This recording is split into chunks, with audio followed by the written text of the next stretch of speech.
गोपाला नंदलाला गोपाला भज म्हण रे तू कृष्ण गोपाल भज म्हण रे तू गोपाला भज म्हण रे तू कृष्ण गोपाल भज म्हण रे तू गोपाला भज म्हण रे तू कृष्ण गोपाल भज म्हण रे तू गोपाला भज म्हण रे तू कृष्ण गोपाल भज म्हण रे तू गोपाला भज म्हण रे तू गोपाला भज म्हण रे तू गोपाला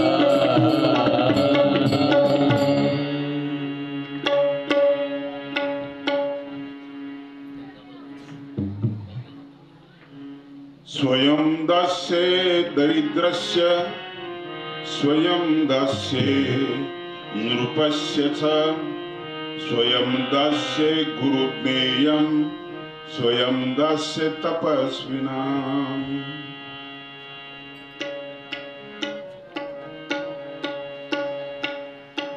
काल आपण आनंदाचं चिंतन केलेलं आहे. क्षुद्रानंद असतो, देवानंद असतो, देवतेने दिलेला आनंद असतो, चिदानंद असतो, मायेकडून मिळालेला ब्रह्मानंद असतो आणि परमानंद असतो. परमानंद हे आपलं ध्येय आहे आणि ध्येयाकडे धाव घेणं हे आपलं कर्तव्य आहे.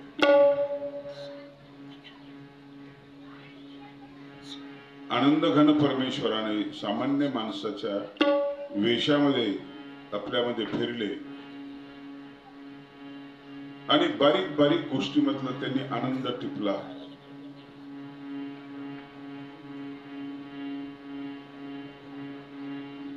अर्थाला वाढोवाढी त्यांनी गिवसलं आणि शब्दाची एक सृष्टी तयार केली आपल्यासाठी. सूत्रांची सूत्रसृष्टी तयार केली.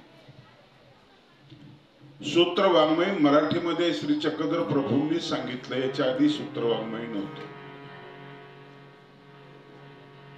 बसवेश्वरांचं वचन साहित्य होतं, पण ते वचन साहित्य म्हणजे त्यांनी स्वतः सांगितलं असं नाही. अनुभव मंडपामध्ये आलेल्या लोकांनी एक एक वाक्य सांगितल्याला त्याला वचन समजलं गेलं.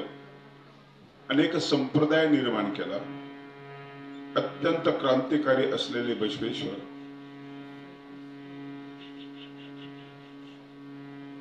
त्या काळात त्यांनी जे काम केलं ना ते आजही अवघड आहे. इतकं काम त्यांनी त्या काळात केलं. किंमत मोजावी लागली. त्यांचाही शेवट असाच झाला.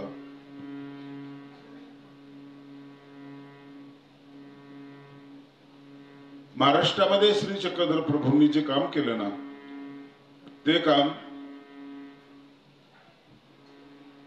खूप मोलाचं, महत्वाचं, नवीनच असं काम होतं. कर्मकांडाला बौद्धांनी झुगारलं, यज्ञयाग झुगारले, त्याचे कारण सांगून झुगारले, त्यांच्यावर हल्ले झाले.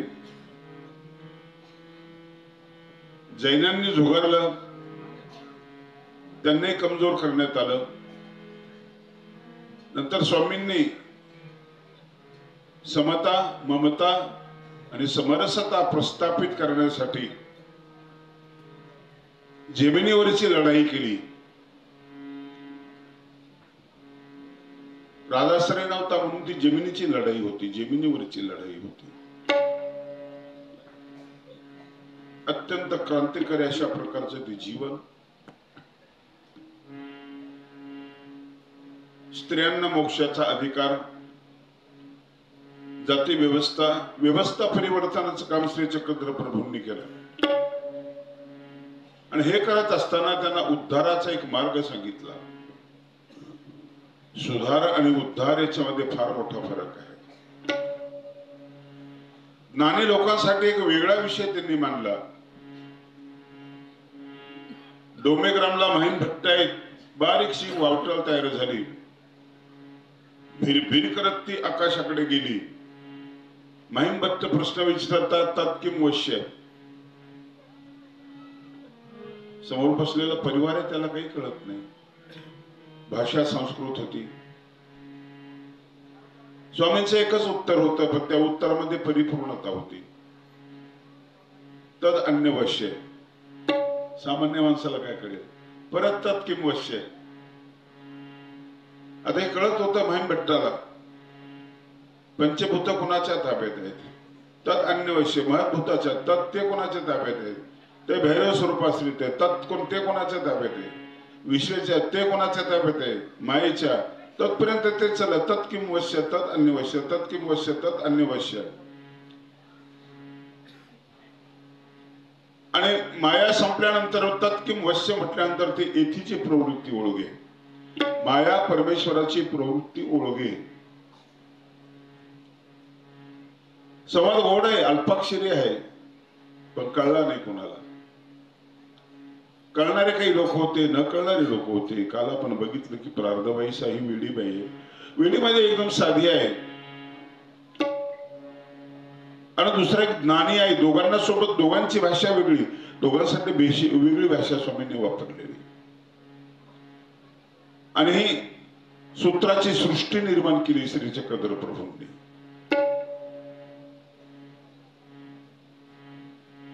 अल्पाक्षरी आहे, असंदिग्ध आहे, संशय कुठलाच नाही, सारवत आहे. बाकीचा अनावश्यक भाग काढून नेमकेपणा त्याच्यामध्ये आहे. वैश्विक आहे, ते प्रांतासाठी नाही, जातीसाठी नाही आहे. ते सूत्र विश्वासाठी आहे. सूर्य बिंब तरी बचके एवढे. हातात धरू असं आपल्याला वाटतं, पण सगळ्या जगाला प्रकाश देणारा असं ते सूत्र तेजस्वी आहे.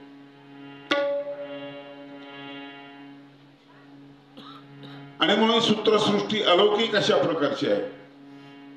अभंगावर प्रवचन करणं सोपं आहे, जागा खूप आहेत. त्या त्या टप्प्यावर उड्या मारत आले की त्याला विस्तार करता येतो आणि सहज माणूस 2 तास बोलून जातो. जागा मोठी आहे. ओवीवर प्रवचन करायचं तर अभंगापेक्षा छोटी जागा आहे. 3च जागा आहे आपल्याला बोलायचं म्हटलं तर. जसं थोरपण पर्रा सांडीजे सांगता येतं तुम्हाला की मोठेपण, अहंकार, दंभ वगैरे हे सगळं चांगलं नाही. आणि यांनी माणसं जवळ येत नाही, जवळीकता निर्माण होत नाही, दुरी वाढते, माणसं दूर जातात.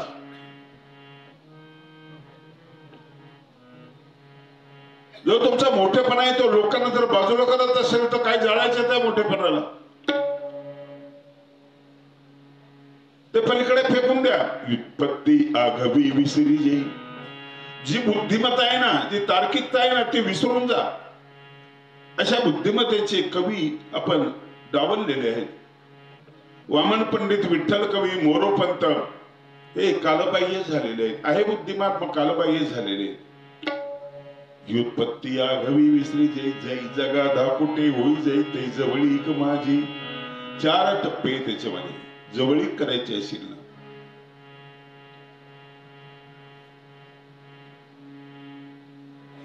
अवतरे आपुले सन्निधान दे. सन्निधान म्हणजे जवळीक, असन्निधान म्हणजे दूर. या जवळीकसाठी जे अडचणीत ना, त्या अडचणी थोरपणाच्या. खरंच थोर आहोत का आपण? मज सोच्या ते केले दाता, आपण पे जाळाशी मागता. जन्म दया मनसी अनंता, परिमी देची ना.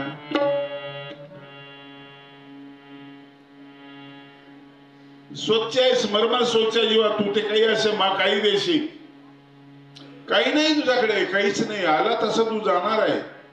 आला तो सोनवार केलेले, भाड्यानं आणलेलं आहे. पंचमाभूत तुझं भाड्यानं आणलेलं आहे. माती पाणी उजड वारा, तूच मिसळशी सर्व पसारा. माती पाणी उजड वारा, तूच मिसळशी सर्व पसारा. आभाळची मग गे उतारा, घटा घटा. माती पाणी उजेड वारा खूप सोप्या भाषेमध्ये पंचमहाभूत सांगितले.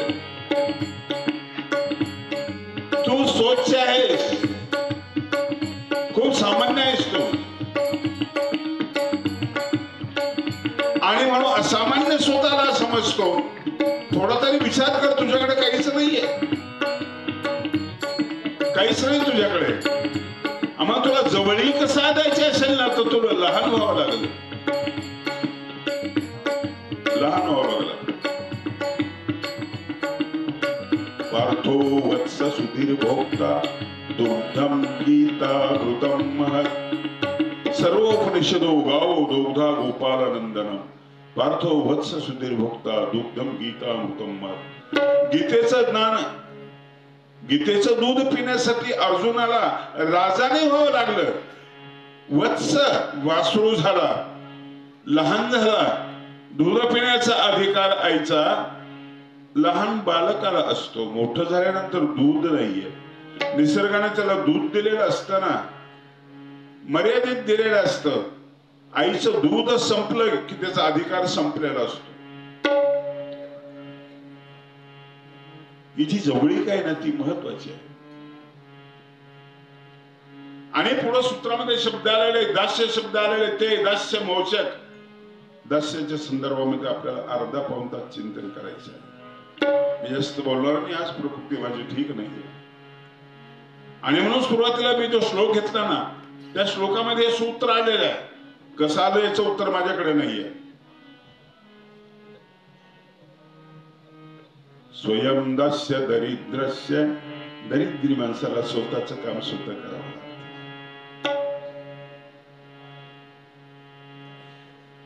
एक तो आहे दरिद्री, त्याला नोकर नसतो, पैसाच नाही, नोकर कुठून येणार. त्याला परिवार नसतो, कुटुंब परिवार येणार. काल बोललो मी की शरीराचे अवयव म्हणजे आपला परिवार आहे. मी सांगत असतो माझा परिवार माझे पुस्तक आहेत, मी कसा आहे माझ्या पुस्तकामध्ये मी आहे. आणि तो न संपणारा परिवार आहे.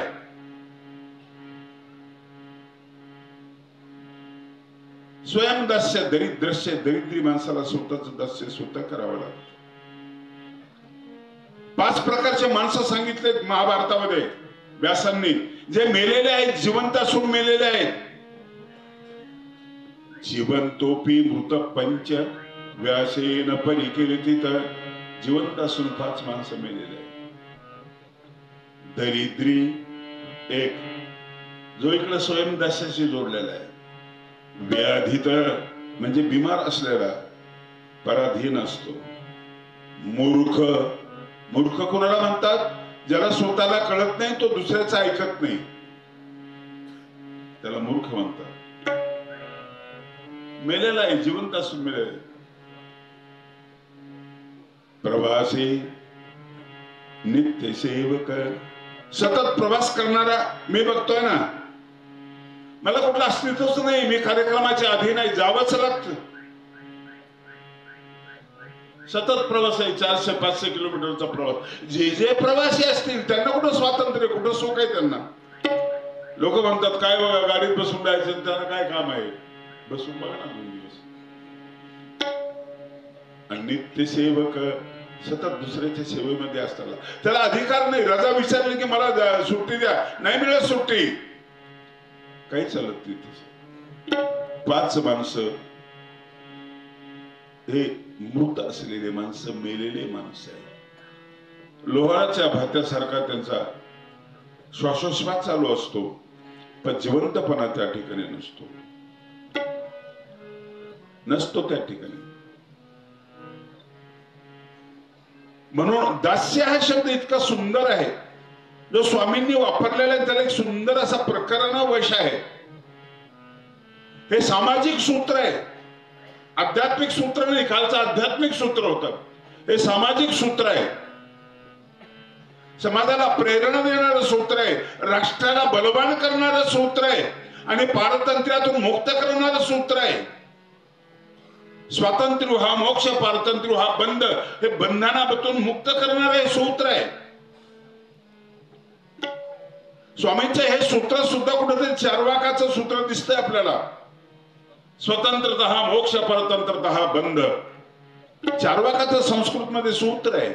चार्वाकाचं दर्शन लुप्त झालं, कुठं कुठं थोडंसं येत आहे. ज्याला महाभारतामध्ये धर्मराजाचा आणि चार्वाकाचा संवाद झाला तो दुर्योधनाच्या बाजूने होता, त्याला जाळून टाकलं, जाळलं त्याला. जैनांना आणि बौद्धांना सुद्धा चार्वाकांचा आधार आहे, म्हणून ते चार्वाकासारखं बोलत असतात. मोक्षासाठी स्वतंत्र शब्द वापरा. जे तंत्र स्वतः आहे, तुमचं स्वतःचा तंत्र आहे, तो आहे, त्यांना मोक्ष मिळतो. परतंत्र जे आहे दुसऱ्याचं, त्याला बंधनात पडावं लागतं आपल्याला. आजच्या सूत्राला प्रकरण वश फार सुंदर आहे. प्रकरण वश असा असतो, पहिले रेल्वेचा अधिकार असतो गेट बंद झाल्यानंतर जाण्याचा, रेल्वे गेल्यानंतर दुसऱ्याचा अधिकार असतो. सूत्राचा अर्थ करण्याचा अधिकार पहिला असतो तो प्रकरण वशाचा, दुसरा आहे टीकाकाराचा. मग चार अर्थाचा तो अधिकार आहे, ते अर्थ करत बसतात ते पक्ष, विपक्ष, पूर्व पक्ष, सिद्धांत पक्ष. प्रकरण वश महत्वाचा आहे. एका बाईने विहिरीत उडी टाकली, कशामुळे टाकली काही कळायला मार्ग नाही. लोक धावले, तिला काढलं, थोडस पाणी पोटात गेलं होतं, बाहेर काढलं, तिला बोलता येत नव्हतं, पाणी काढत होते लोक, तिचं पाड दाबून पाणी काढत होते. तेवढ्याच चर्चा सुरू झाली, चारही प्रकारचे अर्थ त्या ठिकाणी आले. कसं काही उडी टाकली असेल. एक बाई म्हणे नवऱ्याचं तिचं भांडण होतं म्हणून उडी टाकली. मला असं वाटतं बाई हा एक अर्थ झाला. दुसरी म्हणते नाही नाही, बिमार होती ती, बिमारी तिला कायमची बिमारी होती, कंटाळली होती म्हणून उडी टाकली तिने. दुसरा अर्थ तोही काही लोकांनी स्वीकारला, हाही काही लोकांनी स्वीकारला. तिसऱ्याचं वेगळंच मत आहे, तिला माहेराला जायचं होतं पण नवऱ्याने परवानगी दिली 2 महिन्यापासून, वैतागली, तिने उडी टाकली. आणखी मुख्य अर्थापर्यंत आपण गेलो नाही, अलीकडेच आपला घोटाळा चालू आहे. त्याला मुद्दाच नाही, आधारच नाही, नेमका काय अर्थ असावा. बाईच्या पोटातलं पाणी काढलं, श्वास मोकळा झाला. मग त्याला विचारलं, बाई तू उडी का टाकली विहिरीमध्ये? ती म्हणजे बघून वर फिटलं केलं, माझ्या नवऱ्याने एकट्यानेच खाल्लं म्हणून मला राग आला, मी उडी टाकली. तसे आपण त्या मुख्य अर्था सिद्धांतापर्यंत आपण पोहोचलेलो आहोत. प्रकरण वश म्हणजे अधिकार पाहिलाय त्याचा अर्थ करायचा. प्रकरण वश इतका सुंदर आहे सूत्राचा, मला आवडला येतो. स्वामींचा आश्रम आहे, आश्रमात परिवार आहे, त्यात एकाईसा नावाची एक बाई आणि तिची मैत्रीण आहे दुसरी. छोटी गोष्ट आहे, छोटा प्रसंग आहे, पण छोट्या प्रसंगातून असे काहीतरी निर्माण होत असतं. स्वामी बघत होते बायांकडे, परिवाराकडे मालक तर बघतोच कधी, कोण कसं वाचतं, कोण कसं बोलतं, कोणाचा स्वभाव कसा आहे, कोणाचा कसा आहे. साधी मुळी असलेली एकाईसा, तिची जी मैत्रीण आहे ती काय करायची की तिची वाटी जेवण झाल्यानंतर तिला धुवायला द्यायची, वाटी तिला धुवायला द्यायची. तशी काही शिकेल नाही, गुरु नाही, काही नाही. काही लोकांचा अहंकार असतो, वर्चस्वाची भावना त्यांच्यामध्ये असते. साध्या भोळ्या स्वभावाची ती बाई, आणि तिला ती वाटी धुवायला लावायची. स्वामींनी 2-3 वेळाच बघितलं. एक नंतर स्वामी बोलले, बाई हे चांगलं नाही ना. त्या काळातले माणसे किती जेवण करत होते याचा अंदाज याच्यावरून होते की वाटीभर. हे चांगलं नाही आहे. तू तिची मालकी नाही का, ती तुझी नोकर आहे का, तू असं का सांगते, तुझं का तू दूत नाही. या वाटीमध्ये सूत्र जन्माला आलं, स्वयं दास्य तपस्विना. तपस्व्याने स्वतःचं दास्य सुत करावं. तो स्वावलंबी आहे, आपण परावलंबी आहोत, आणि स्वतःचं दास्य करणारा हा स्वावलंबी आहे. ही भावना प्रत्येकाच्या मनात झाली ना, जगामध्ये कचरा होणार नाही. दिसला त्याने उचलायचा, कचरापट्टीमध्ये टाकायचा. तुम्हाला नोकराची फारशी गरज पडणार नाही, तुम्हाला हमाल लागणार नाही. 5 किलोची सुटकेस उचलण्यासाठी तुम्हाला हमाल लागतोय. हा तुमचा जो स्वामित्वाचा भाव आहे ना, हा भाव तुम्हाला अडचणीमध्ये आणत असतो. म्हणून हे सूत्र या ठिकाणी कुठून काय जन्मालेले सांगता येत नाही. वाटीतून सूत्र जन्माला आलं. आळंदीच्या काठावर असलेल्या ताटीतून अभंग जन्माला आले. ताटीतून अभंग जन्माला आले, लक्षात ठेवा. 2 मान स्त्रिया झालेले महाराष्ट्रामध्ये. एकीने पाठीवर आचार्यांना रुद्धपूरला आणलेलं आहे, पाठीवर आणलं. देवाची झाला वेळा त्या देवाने तुला धाडीली जाय भयान खेळा. उजाडा राणी पडला होता एक धुरंधर, पाठीवरती घेऊन आली परमेश्वर पूर्व. लाडकी बहीण आहे, भावाला पाठीवर आणलं ज्यावेळेस तो बेशुद्ध पडला ना. नसता आणलं तर. आणि इकडे एक बहीण आहे मुक्ताबाई, मांडे करायचे तिला, खापरच नाहीये. तिथं पाठीवर ज्ञानेश्वरांसाठी तिने मांडे भाजले. बहिणीची गोष्ट मी तुम्हाला सांगतोय. आणि म्हणून आचार्याने रुपयाची आण घेतली. ही पहिली आण आहे मराठीतली. बहिणीची शपथ खाल्ली आचार्यांनी, बहिणीची शपथ खाल्लेली आहे. आजच जे सूत्र आहे ना, कुठल्या तरी श्लोकातून जन्माला आलेलं आहे. बाकीच्या 3 चरणाची आम्हाला गरज नाही. आमच्या देवाने एका चरणाचा उल्लेख केलेला आहे, एका चरणाचा उल्लेख केलेला आहे. परतत्वाचा स्पर्श त्याला झाल्यामुळे ते पवित्र झालेलं आहे. तेवढीच आम्हाला गरज आहे, तेवढीच गरज आहे. स्वयंदास्य तपस्विनाम. तपस्वी म्हणजे कोण? तपाचा ताटी ध्यानाचा बोने वाटी विस्तारुनी शेवटी मज अर्पावी. काल मी ही उभी म्हटली होती. तपाच्या ताटामध्ये जीवन तुमचं तपताय, तुम्ही सहन करताय. वीट तुम्ही गरम करताय ती पक्की होते. 7व्या मजल्यावर फुटली तर फेकली तर ती फुटत नाही, कारण तिने तपश्चर्या केलेली आहे. तुम्ही क्लेश ज्यांनी सहन केले तो तपस्वी आहे.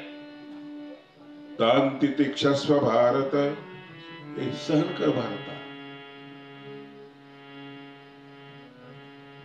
तपस्वी हो, तू तपस्वी हो. जो सहन करतो ना तो तपस्वी आहे. जो सहन करत नाही तो तपस्वी नाही आहे. तपस्वी लोकांची गरज आहे आपल्याला. साधना करताना तप लागतं. तुम्ही परिच्छेद केला ना त्यावेळेस तुम्हाला संयम लागतो. अमुक नाही खायचं, तुम्ही ठरवलं नाही खायचं, आलं डोळ्यासमोर आलं, जिभेला पाणी सुटलं पण नाही खायचं. या व्रतस्थ माणसामध्ये एक वेगळी ऊर्जा निर्माण होत असते. म्हणून तपाची एक मर्यादा नाही अशी. ज्या घरामध्ये बाई सहन करते ना ती तपस्वी आहे. पुरुष सहन करतो तो तपस्वी आहे. मुलगा सहन करतो तपस्वी आहे. सुनबाई सहन करते ती तपस्वी आहे. असं त्याला मोजायचं. त्याला कपड्यानं आणि टांगून घेतलं कुठं काही त्याला मोजायचं नाही. आजूबाजूला आग आहे म्हणजे तो तप साधना करतोय असं मोजायचं नाही त्याला. असं नाही मोजायचं. दास्य शब्दाबद्दल मी बोलतोय. दा धातू समर्पणावाचक आहे. दा धातू देण्यावाचक आहे. देण्यावाचक आहे. स्वयं दास्य म्हणजे काय? मन इंद्रिय देह स्वभाव नियमी अर्पिजती. यातला एक नाही, सगळेच अर्पण करायचे परमेश्वराला. स्वतःचं शरीर अर्पण करायचं. पृथ्वीराज चव्हाण लढायला गेले आणि बेशुद्ध पडले. त्यांचा जो सेवक होता तोही बेशुद्ध पडला. गिधड आलं धावत, लचके तोडायला पृथ्वीराज चव्हाणचं. सेवक शुद्धीवर आला आणि आपल्या मालकाकडे त्या गिधडाने जाऊन म्हणून तो उठून बसला. तरवारीने आपली पोटरी छाटली आणि विरुद्ध दिशेने मांसाचा तुकडा फेकला. गिधड मागे सरकलं, त्या तुकड्याकडे गेलं. थोडा वेळ कळत नाही, माझा स्वामी वाचला. तो तुकडा खाल्ल्यानंतर परत आणखी ते गिधड वापस फिरलं पृथ्वीराजकडे. पुन्हा तुकडा काढला, फेकला. एक पोटरी पूर्ण संपली. दुसऱ्या पोटरीला सुरुवात केली. ते मांस खात होतं, परत वापस येत होतं. राजाकडे जाऊ नये, आपल्या स्वामीकडे जाऊ नये म्हणून तू दुसरी पोटरी कापायला सुरुवात. तेवढ्यात जाग आली, शुद्धीवर आले पृथ्वीराज चव्हाण. दास्य असं असतं, ही दासाची भूमिका असते. आणि म्हणून हे परदास्य नाहीये. तुम्ही पारायण करताना तुम्ही पारायण करा, दक्षिणा देऊ कोणी पारायणाला बोलवलं ना तुम्ही, ते दास्य नाही आहे. उद्या तुम्ही कॅशेट लावून द्याल, तुम्ही टीव्हीतली मालिका पाहत बसाल, ते दास्य नाहीये. स्वयं आतून निर्माण झालेलं दास्य हे महत्वाचं आहे. आणि म्हणून इथं वाटी महत्वाची मला वाटते. वाटीच्या निमित्ताने सूत्र जन्माला आलं. मला वाटतं वाटीमध्ये सूत्र जन्माला आलं. वाटी आणि परमेश्वराची दृष्टी एकत्र झाली आणि एका बाईचा अहंकार नष्ट केला, तिच्यामध्ये असलेला स्वामित्वाचा भाव नष्ट केला. हे गोड आहे, फार गोड आहे. ही माणसं ज्या ठिकाणी असतात ना, त्या ठिकाणी स्वतःची कामं स्वतः करत असतात. मोठमोठे महंत मी बघितले, स्वतःचे कपडे स्वतः धुणारे,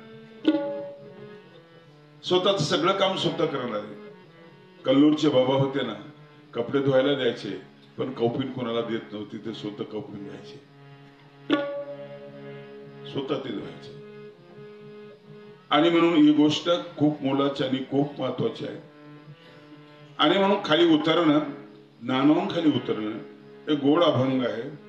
आम्हान कळे ज्ञान, आम्हान कळे ज्ञान, न कळे पुराण वेदांचे वचन, न कळे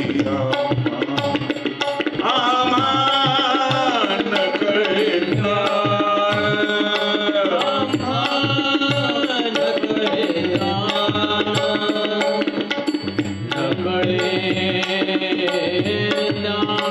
वेदांचे वचन कळे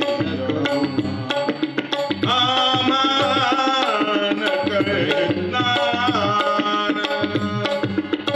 आगमाची आडी निगमाचा भेद, आगमाची आडी निगमाचा भेद, आगमाची आडी निगमाचा भेद, शास्त्रांचा संवाद, न कळे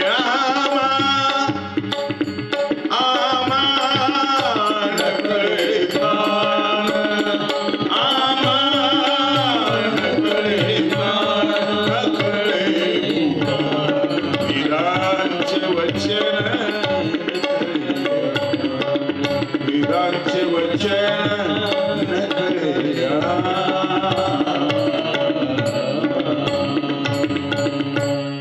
नम्र होणं. मला काही कळत नाही, मला काही कळत नाही, यालाच खरं कळलेलं असतं. महावाक्याचं प्रकरण व शासकीय आचार्यांना विचारलं सर्वज्ञांनी, तुम्ही तुमचा परमसिद्धांत जाणा, ते नाही म्हटले. किती गोड आहे, खरंच कळत नव्हतं. पण नकारामध्ये एक शक्ती असते, लक्षात ठेवा. अनुभवा कधीतरी, नकारामध्ये एक शक्ती असते. नकार तो, मला सन्मान नको हा नकार, मला फुलहार नको हा नकार, मला पैसा नको हा नकार, हा नकार तुम्हाला उंच करत असतो. आचार्य म्हटलं असतं, जर मला कळतं सगळं, ते जन्माला चालले नसते. गीता मला कळली, कृष्णा तू म्हणतोस ते मला कळलं, असं ज्या अध्यायामध्ये अर्जुनाने म्हटलं असतं ना, बस गीता पुढे जन्माला चालली नसती. गीता पूर्ण जन्माला आली, हे सगळं मिळालं, याचं कारण नकार आहे. नष्टो मोह स्मृतिर्लब्धा त्वत्प्रसादात् मयाच्युत गतोस्मि स्थित संदेह करिष्ये वचनं तव. इथं होकार आहे, संपली गीता. पुढे भगवान कृष्णाचा श्लोक नाहीये. असाच नकार आचार्यांचा नकार आहे. मला काही कळत नाही. खूप आवडला मला तो, खूप आवडला. तुम्ही ज्यावेळेस वैभव सोडताना तुम्ही मोठे होत जाता, एक एक गोष्ट सोडताना मोठे होता. तुम्ही गाव सोडला, मोठे झाले. परिसर सोडला, स्वदेश सोडला, तुम्ही मोठे झाले. संबंधियाचा संबंध सोडला, त्यांनी अटकून टाकलेलं होतं. आता तुम्ही विस्तीर्ण झाली, जगा एवढी झाली. तुम्ही फक्त मावू शकता परमेश्वरातच. एवढा तुमचा लौकिक वाढलेला, काहीच नकोय तुम्हाला. पूज्यता डोळा न देखावी, स्वकीर्ती कानी नाही कावी, मी हा अमुका ऐसीन व्हावी सेच लोक. पूजन आवडतं ना सगळ्यांना, लोक रुसतात का नाही, माझं पूजन नाही, माझी किंमत नाही, मला हार नाही. डोळा न देखावी, इच्छाच नाही, डोळ्यानं पाहण्याची इच्छा. आणि मग नेणीव त्याच्यामध्ये जन्माला येते. महिमे भेने रिगे नेनिवे माझी. आपण कवनात ते नेणी जिथं तो येतो, मग तो नेनिवे माझी. नकार, जगाबद्दलचा नकार, सगळा नकार. मौनाचे धरुणी आकोडे, फाडावी अहंतेची गाल फडे, ममतेची दोन्ही धडे वेगळी करावी. भास्कर भट्ट म्हणतात, मौनाचे धरुणी आकोडे. तुम्ही मन मौन धरलं ना तर असंग निर्माण झाला, आणि असंग यक्षस्त्र लक्षात ठेवा. संघाचा तुम्हाला त्याग करायचा, पिस्तूल नाही कामाचा, तलवार कामाचे नाही. असंग शस्त्रेन दृढेन चित्वा. असंग, ज्याचा संबंध टाळायचा ना त्याचा असंग. उपद्रव टाळायचा असाल तर असंग. असंग नकारातली ताकद ही लक्षात ठेवा.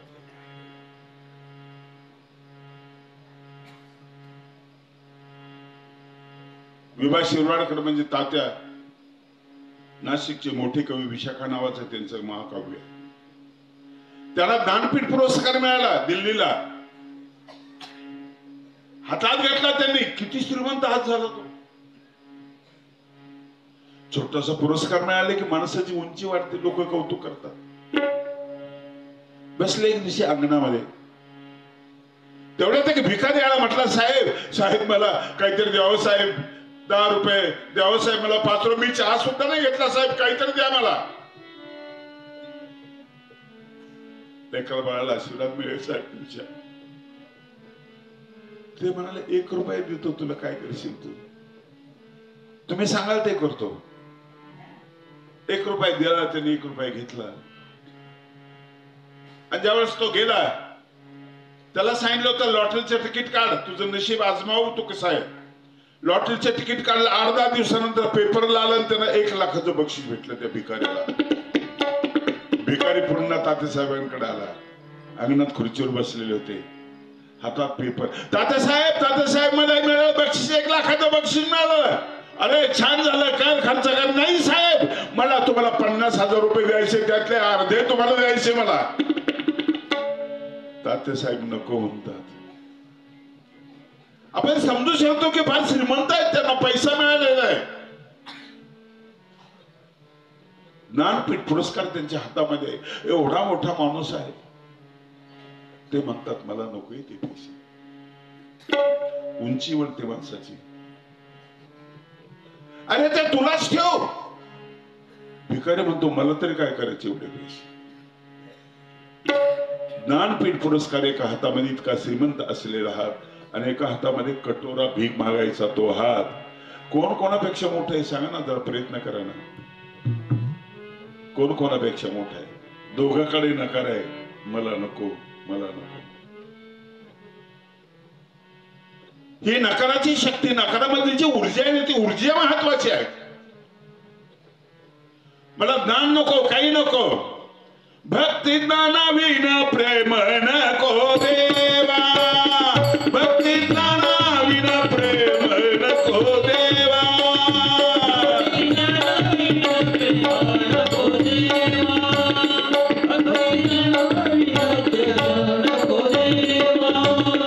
भक्ती ज्ञानाविन प्रेम नको देवा.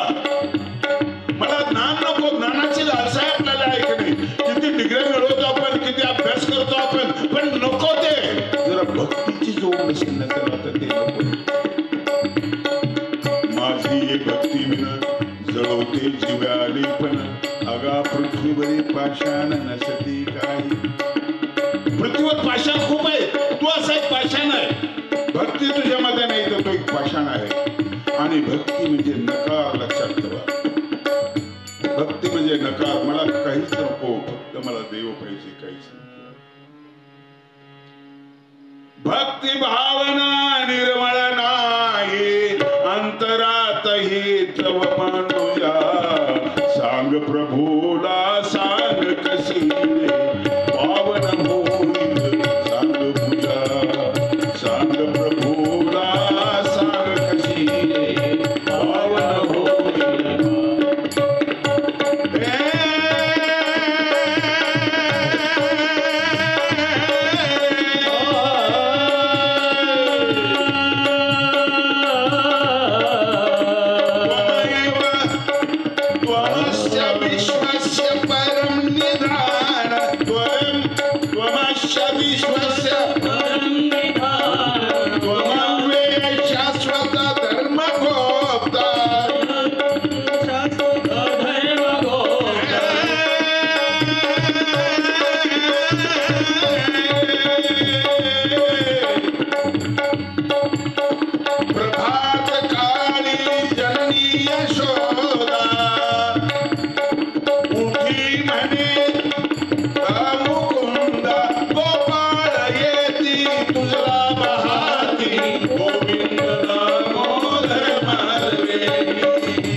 यासाठी किती माणसाला नम्र बनवते.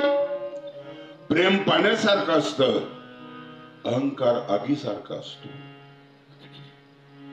प्रेजनाकडे सृजनाची शक्ती आहे. पाणी वाहताना मध्ये खड्डा आला त्याला टाळत नाही, माणूस टाळतो, कट मारून जाईल. पाण्याला सांगा अरे तिथं संपशील तू, ते म्हणेल खड्डे भरायचं माझं काम आहे, खड्डा भरल्याशिवाय पुढे येणार नाही. पाण्यामुळे पृथ्वी गंधवती आहे. सगळे सुगंध पृथ्वीतून जन्माला येतात. पाण्यामुळे पृथ्वी रसवती आहे. सगळे रस तिच्यामध्ये जन्माला येतात. किती श्रीमंत आहे हो माती, फार श्रीमंत आहे, खूप श्रीमंत आहे. पाणी पातळ आहे, ते मूर्त जमिनीमध्ये आणि झाडांना जगवतं, बीजाला अंकुरित करत, अंकुरित करत त्याला.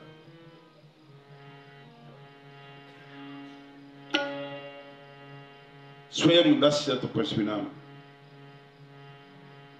तपस्व्याकडे दास्य हे महत्वाचं शस्त्र आहे. हा कर्मकांडन आहे, फार फार महत्वाचा आहे. व्यापार करताना आम्हाला सांगतात नाही की तुमचे कर्मनाश होत आहेत. ते कर्मनाश होत असतात. दासवे कितव्या क्रमांकाची भक्ती आहे? भक्तीचे 9 प्रकार आहेत. श्रवणम,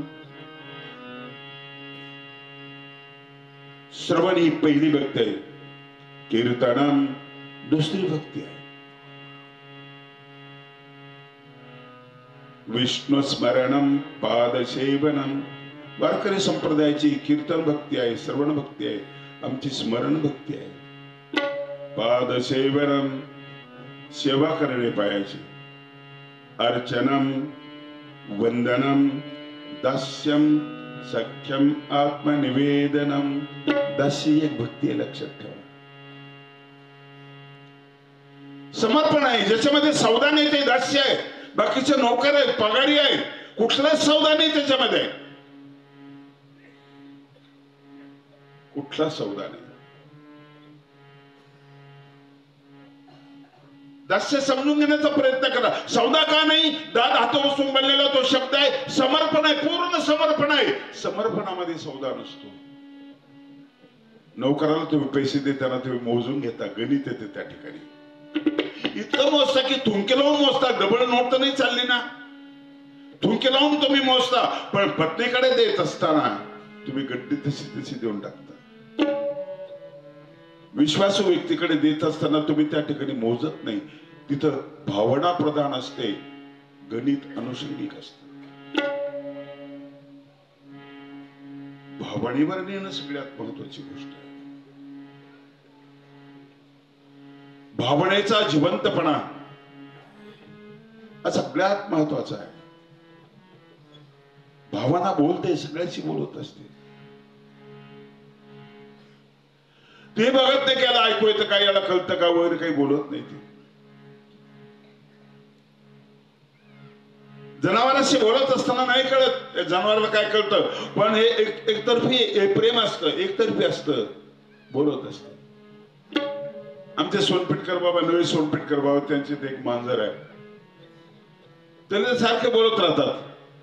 हा माणूस व्याख्यानामध्ये स्टेजवर बोलणार, लेखक आहेत चांगले, मांजरी सोबत बोलत असताना, बाई तू जेवली का बाई, ती म्याव करते. यांना वाटतं की आपल्याला उत्तर दिलेलं आहे तिनं, ये बाई जेव. कुठे चालली बाई, बाई तिकडे जा, तिकडे बसतो. ते गोड आहे. माणूस मोकळा झाला पाहिजे, असं मोकळा. एक अभंग आहे, सुंदर अभंग आहे. रोनू झोनू रे भ्रमरा, रोनू झोनू रे हरा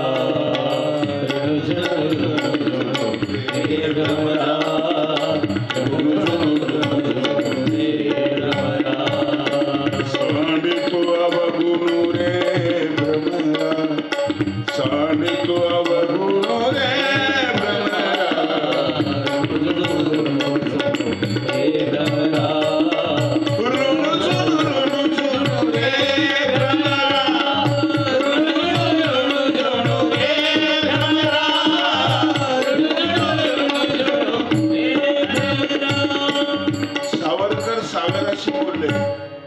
नेमदसिने मातृभूमीला सागरा प्राण तरमाळला. कालिदास बोलले मेघासोबत. मेघदूत नावाचं काव्य लिहिलं रामटेकला. मी माझ्या कवितेमध्ये कालिदासाची भास्कर भट्टाची थोडी तुलना केलेली आहे. तुझी कविता लखलखणारी नभंगनाची तारा, किंवा काव्य सागरातला कोहिनूर हिरा, सख्या रे कोहिनूर हिरा. भास्कर भट्टाशी बोलतोय मी. कालिदासाचे रामटेक अण तुझा रामदरा, कालिदासाचे मेघदूत अण तुझा रामदरा. मेघ निघाल तेथून पण येथे पडती धारा, सख्या रे येथे पडती धारा. उद्धव गीता ही रामदर्यामध्ये लिहिलेली आहे. इकडच्या लोकांनी कधीतरी विचार करायला उद्धव गीता 7 दिवसाचा कार्यक्रम ठेवा. जसा भगवद्गीतेचा कार्यक्रम होतो ना, असा उद्धव गीतेचाही कार्यक्रम होतो. उद्धव गीता ही भगवद्गीतेपेक्षा पुढचं पाऊल आहे. भगवद्गीतेमध्ये ज्ञान आहे आणि इथं प्रेमासोबतचा संवाद आहे. ज्ञानापाशी प्रेम उत्तम आहे. अतिशय गोड ग्रंथ, आणि तो रामदर्यामध्ये लिहिलेला आहे भास्कर भट्टाने. भास्कराचे सोम किरणे गुपित कुठे दळले. अरे भास्कर म्हणजे तप्त असलेला प्रकाश, आग ओकणारा. तुझं नाव भास्कर आहे आणि सोम किरणे गुपित कुठे दळले. पण तुझ्याकडून जे किरण आलेत नाही, चंद्राचे किरण आलेले आहेत. सांग भास्करा सांग कसे हे अघटित घडले, सख्या रे अघटित घडले. मोठी कविता आहे ती. सुंदर प्रवचन होता. झोळी नावाचं माझं पुस्तक आहे. प्रत्येक कवीवर एक कविता लिहिलेली आहे. प्रत्येकीच्या मध्ये कविता लिहिलेली आहे. दररोज एक कवी जरी सांगितला ना, तर तुमचे 8-10 दिवस सहज जातील. दररोज एक सांगितलं ते. म्हणून संपत्तीचं बळ कमी करायचं, नाशिवंत असलेलं बळ कमी करायचं, आणि मग वैराग्य तराय झाले अशी एक ओवी आहे भास्कर भट्टांची. वैराग्य तराय, तराय म्हणजे बलवान झाले. जेव्हा वैराग्य कमजोर होतं ना, ते कमजोर झाल्यानंतर मग आपण कमजोर झालेला असतो. वैराग्याचं जे तेज आहे ना, त्यागाचं ते तेज आहे ना, म्हणजे ते नकाराचं तेज आहे. मला हे नको, मला ते नको, मला काही नको, नकाराचं तेज आहे. आणि प्रचंड शक्ती त्याच्यामध्ये असते. कोणाच्या मदतीशिवाय आपणच काम करणं. स्वयंदास्य तपस्विना. तुम्हाला माहिती आहे स्वयंपाकघर नावाचं एक पुस्तक मी लिहिलेलं आहे. कोरोना काळामध्ये मी बघितलं, स्वयंपाकघराकडे निरखून बघितलं, मन लावून बघितलं आणि लागलो स्वयंपाकाला. अपंग पोरगी माझ्याकडे राधा नावाची, ती मला काम सांगते, डबा खाली घ्या बाबा, मला उचलत नाही, खालचा डबा वर ठेवा. मी चपात्या बनवल्या आणि बिना तेलाचे भजे सुद्धा, मी बिना पाण्याचे भजे सुद्धा बनवले, कुरकुरीत भजे आहेत. सगळ्या भाज्या शिकण्याचा प्रयत्न केला. चपात्या सुरुवातीला नकाशा येत होत्या, नंतर त्याला गोळाकार यायला लागला. अत्यंत मनोरंजक ते पुस्तक आहे. त्या पुस्तकामध्ये हा स्वयंपाक आलेला आहे, विचाराचा स्वयंपाक आलेला आहे, आचाराचा स्वयंपाक आलेला आहे, त्याच्यामध्ये संवादाचा सुद्धा स्वयंपाक आलेला आहे. एक एक शब्द तयार करून गोड अशा प्रकारचा संवाद साधणं स्वयंपाक आहे. तो शब्द तिखट वाटले की कोणी खात नाही, ते कोणी घेत नाही, जाऊ द्या, ते वात्रटे काही बोलतात. ते शब्द गोड असायला पाहिजे. महात्मिनी प्रिय वक्ती या हो आवे, शब्द गोड. महाभारताच्या युद्धातली एक गोष्ट मी तुम्हाला सांगतो. महाभारतामध्ये कौरव आणि पांडव सैन्य एकत्र आलं, सगळ्यांना निमंत्रण दिलं. काही तिकडे गेले, काही इकडे आले. पण एक असा होता की त्याला इकडे जायची इच्छा नव्हती, तिकडे जायची इच्छा नव्हती, आणि गेला कुरुक्षेत्रावर. गेल्यानंतर कृष्णाला भेटला. कृष्णाला म्हटलं, मला काही बरं वाटत नाही मारा माऱ्या, सैन्य माझ्याकडे भरपूर आहे, पण मारा माऱ्या मला बरं वाटत नाही, मला दुसरं काहीतरी काम सांग. ते म्हटलं, तुला कोणतं काम आवडतं? म्हटलं, मी पांडवाच्या विरोधात नाही आणि कौरवांच्या विरोधात नाही. तर म्हटलं, मी एक काम करू का? म्हटले, कुठला? स्वयंपाकाची जबाबदारी माझी. हा कुठला राजा? उडुपी नरेश म्हणतात त्याला, उडुपीचा राजा. त्याने ते काम घेतलं. गंमत अशी, किती लोक होते? 55 लाख लोक होते त्या युद्धभूमीवर. स्वयंपाक करताना किती त्रास होतो, शिल्लक राहिलं वगैरे वाईट सगळ्या गोष्टी येतात. 55 लाख लोकांचा स्वयंपाक दररोज तो करायचा. आणि गंमत अशी की एकही चपाती उरत नव्हती. कसा करतोस तेवढा स्वयंपाक? 10,000 लोक मेले, तुला कसं माहिती? तेवढ्यांचा कमी करायला पाहिजे ना, शिल्लक कसा उरत नाही तुझा? तो म्हटला, श्रीकृष्णाकडे मी सकाळी जातो आणि तो भुईमुगाची शेंगा खात असतो सकाळी. त्याचे दाणे असतात, ते दाणे मी मोजतो. एका दाण्याला 10,000 लोक मरतात. मी दाणे अगोदर मोजून घेतो, तेवढ्यांचा स्वयंपाक कमी करत असतो. उडुपी हॉटेल तुम्ही बघितलेलं आहे की नाही? ती तिकडची आहे, प्रसिद्ध आहे. आजही तिथला स्वयंपाक चांगला आहे. उडुपीमध्ये जायचं आपण असं म्हणत असतो, आवडतं आपल्याला.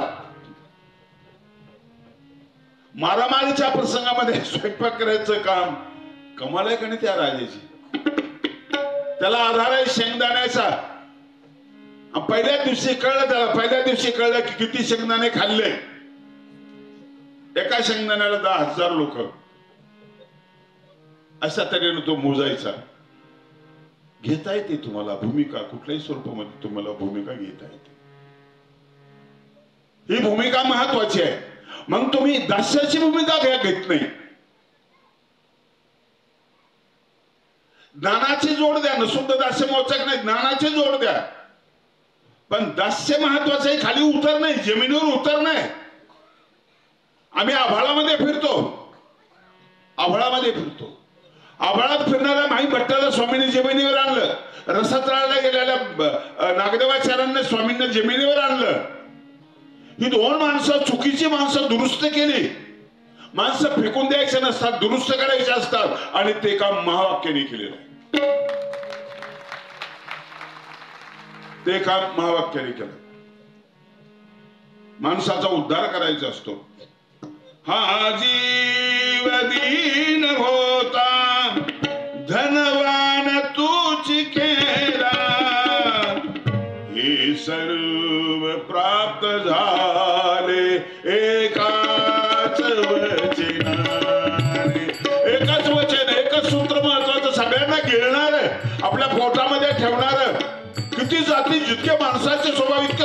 माणसाचे स्वभाव आहे. काही तिखट आहेत, काही कडू आहेत, काही गोड आहेत, काही खूप चांगले. ही सगळी शब्दसृष्टीची मालकी जी आहे ना, एकाच वचनामध्ये महावाक्यामध्ये ती मालकी आहे. प्रकरण साठवलेले, सूत्र साठवलेले, वचन साठवलेले, ही सगळी मालकी त्या ठिकाणी खूप लहान आहे व खूप छोटा आहे, खूप छोटा आहे, खूप छोटा आहे. पण ताकद केवढी तिच्यामध्ये. एखाद्या मालकाने जमीन विकली, सही मध्ये ताकद मोठी असते, छोटी असते त्या आकारानं, पण ती गेली की जमीन गेली. भारताचा ध्वज किती मोठा आहे, छोटा आहे, फार मोठा नाहीये, डोंगरा एवढा नाही, भारत मोठा आहे तेवढा तो नाहीये, पण शक्ती आहे त्याच्यामध्ये, शक्ती आहे त्याच्यामध्ये. किती लोकांनी आपले प्राण खर्च केलेले आहेत त्याच्यामध्ये, देशासाठी खर्च झालेले आहेत. ते सेवा आहे, ती देशाची सेवा आहे. भगतसिंगला जेव्हा फाशी दिली ना, सकाळी उठल्यावर दाढी केली. मित्र म्हटला दाढी करतोस, मरायचं तुला. मग दुसऱ्या गावाला जाताना दाढी करत नाही काय, मी सुद्धा दुसऱ्या गावाला चालतोय देशासाठी. फाशी जवळ नेलं ना तर चुंबन घेतलं, फाशीचं चुंबन घेतलं. कशी ती माणसं होती. देशापेक्षा विश्व मोठं, विश्वापेक्षा माया मोठी, मायेपेक्षा परमेश्वर मोठा, ते सदस्य. म्हणून तो परमानंद आहे. देवानंद वेगळा, चिदानंद वेगळा, ब्रह्मानंद वेगळा, तो परमानंद आहे. आणि तो मिळतो फक्त दास्य भावाने, तो मिळत असतो, दास्य भावाने मिळतो. सूत्र गोड आहे, लक्षात ठेवा, फार चांगलं. हे प्रेरणादायी सूत्र आहे तुम्हाला. आळस झडकवणारे सूत्र आहे. फेका आळस, आळस फेकून द्या, कामाला लागा, सेवा करा, तुम्ही मोठे व्हाल. एक मोठं अधिष्ठान तुम्हाला त्या ठिकाणी भेटेल, मोठं अधिष्ठान भेटेल तुम्हाला.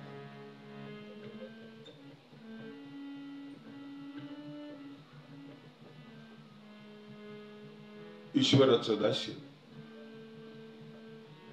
तू माझा स्वामी, मी तुझा दास आहे.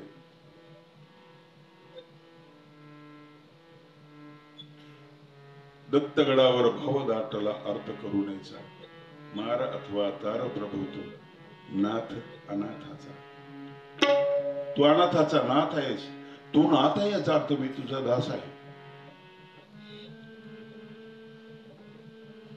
दासाला कल्पनाही चांगल्या सुचतात, लक्षात ठेव.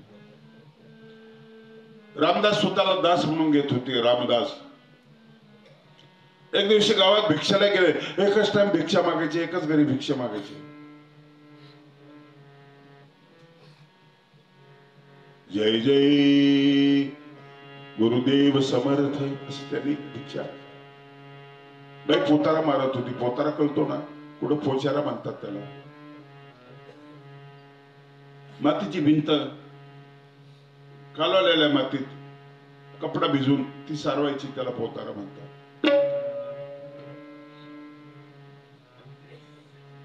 बाई चांगली नव्हती, स्वभावना मत्सरी होती, दिवशी होती. अरे बाई, मी फक्त एकाच घरी भिक्षा मागतो, नाही मिळाली ती मी उपाशी राहतो. बाईला राग आला, आली आणि तो पोतारा त्याच्या जोडीत टाकला. मंदिरात गेले, तो धुतला, स्वच्छ धुतला. त्याचा एक एक धागा बाजूला काढला, त्याच्या वाती तयार केल्या, समईमध्ये टाकल्या, स्वच्छ करून समईमध्ये टाकल्या. दुसऱ्या दिवशी ती वाळलेली वाती समईत टाकल्या आणि पेटवली. तेवढ्यात ती बाई आली, तिला झाला पश्चाताप. नकळत माझ्याकडून चूक झाली महाराज, पोतारा तुमच्या झोळीत टाकला, ज्याला फेकून देतो आम्ही, टाकलं. ते बघ, त्या वाती त्याची केलेली, त्या वाती गेल्या. दासाला इथपर्यंतचा प्रवास करता आला पाहिजे. त्याला वाती करता आला पाहिजे. देवाच्या सेवेचे जे जे अंग आहे ते अंग त्याला कळले पाहिजे आणि ते त्यांनी राबवले पाहिजे. सेवा तुम्ही अंगाने करू शकता, सेवा तुम्ही डोळ्याने करू शकता, सेवा तुम्ही शब्दाने करू शकता. स्तवन स्तोत्र म्हणजे ही सेवाच आहे. डोळ्याने तुम्हाला करता येते, शब्दाने तुम्हाला करता येते. प्रभुजी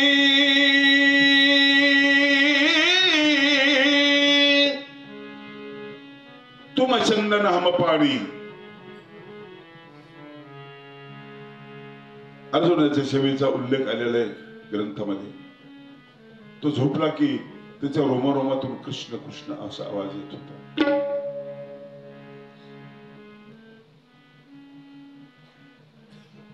सेवेमध्ये माणूस नम्र होतो, लक्षात ठेवा. आणि सेवेमध्ये एक समाधान वाटत असतं.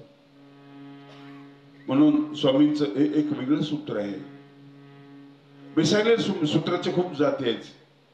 सूत्र स्वरूप, सूत्र लक्षण, प्रत्येक सूत्र कुठल्या लक्षणामध्ये बसतं हे खूप जाती आहेत. त्याच्या करूच खाजविना तो विरक्त या सूत्राची जातच वेगळी आहे. सूत्र ऐकले की माणसाला हसू येतं. आणि विरक्ताची व्याख्या एका बिमारीला निमित्त करून स्वामींनी किती सुंदर सांगितली. कितीही सभ्य माणूस असू द्या, किती मोठा माणूस असू द्या, तो बसेल चांगला, सगळं चांगलं, पण खरूच झाल्यानंतर ती सहन करणं त्याला अवघड आहे. विरक्त समजावून सांगण्यासाठी खरूज या बिमारीचा सुद्धा उपयोग स्वामींनी केलेला आहे. एक ग्रंथ सांगणारे होते महाराज, म्हणतात त्यांना, त्यांच्या हातात आली खरूज, गेले रामायण सांगायला. खरूज काही स्वस्त बसू देत नव्हती. चुळबुळ करतो माणूस, कसं तरी त्याला दाबतो, बोर्ड तरी लावतो, काहीतरी करतो. पण समोर सगळे लोक बसलेले आहेत, दिसत आहेत ते सगळे. त्यांच्या लक्षात आले खरूज कशी लेच खाजू यायला लागली जोरामध्ये, कसं करायचं. भले स्वामींनी एक लक्षार्थानं तो शब्द वापरलेला आहे. विश्वामित्री खरूज खाजविली, पाराशरी खरूज खाजविली. पण त्या पोथी सांगणाऱ्याला असं वाटतं की कसं करायचं आता. मग त्यांनी कल्पना रचली. म्हटलं रामाचं रावणाचं युद्ध सुरू झालं, तिकडनं वानर सेना आली, इकडून राक्षस आले, भिडले भेटले असे एकमेकाला, भिडले आणि असं एकमेकाला झोंबले, असं झोंबले एकमेकाला. हा त्याला लोटतो, तो याला लोटतो, हा त्याला लोटतो. खरंच खाजवून घेतली. कुठलाच माणूस स्वस्थ राहू शकत नाही, अशी ती एक बिमारी आहे. कुठलाच माणूस. अशा वेगवेगळ्या प्रकारचे सूत्र आहेत. माणसाची सृष्टी आहे ना, माणसाचे स्वभाव आहेत ना, अशा सूत्रांचे स्वभाव आहेत. काही सूत्र मरायचा सल्ला देणारे सूत्र आहेत. देतं कोणी सल्ला मरायचा? मी तुम्हाला काल सांगितलं ना, एक म्हातारा माणूस बिमार पडला आणि पोरांना परेशान करतोय, खर्च करा. डॉक्टर म्हणतात की बुवा हे काही होत नाही, शेवटचा स्टेपला गेलेली बिमारी, यांचा कॅन्सर. पण स्वामींच्या सूत्रावर श्रद्धा. मग मी गेलो, म्हटलं काहीतरी सांगा त्यांना. त्यांना म्हटलं एक सूत्र सांगतो तुम्हाला. म्हणजे कुठलं सांगा, मी कुठल्या सूत्राचं ऐकतो.